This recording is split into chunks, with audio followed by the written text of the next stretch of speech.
Good evening from Beirut in Lebanon. Well, Pope Leo XIV spent his third and final full day in Istanbul focused on two big themes: respect for non-Christian religions like Islam and unity among Christians. This morning, he crossed the historic heart of the city to visit the Sultan Ahmed Mosque, better known as the Blue Mosque. And stepping inside, he removed his shoes and walked in his white socks across the vast carpet. But unlike his predecessors, Benedict XVI and Francis, Pope Leo chose not to pause in visible prayer. The mosque's Mohattin, Askin Musa Tunça, the person who calls Muslims to pray, later said to journalists outside that he had invited the Pope to worship, saying the building was not my house, not your house, but the house of Allah. But Pope Leo politely declined, saying he wanted just to visit the mosque. The Vatican afterwards then clarified that he experienced the visit in silence, in a spirit of contemplation and listening, with deep respect for Muslims. There was a lighter moment captured at the end of that visit when Pope Leo was leaving the building. The Pope noticed that he was being guided out of a door that is usually an entryway where a sign said "No exit."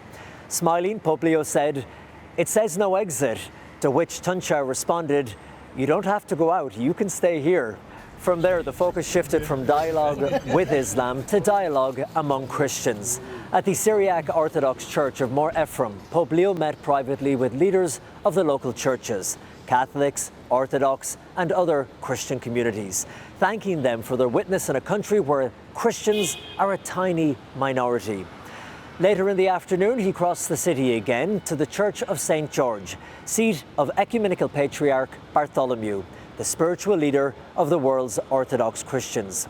There, the two men prayed together before moving next door to sign a joint declaration where they condemned any use of religion or the name of God to justify violence and vowed to continue, quote, courageous steps towards full unity between Catholics and Orthodox. The day concluded at Istanbul's Volkswagen Arena, where Pope Leo celebrated the only public mass of his trip to Turkey and the first time in Turkey's history that a papal mass has been held outside a church building.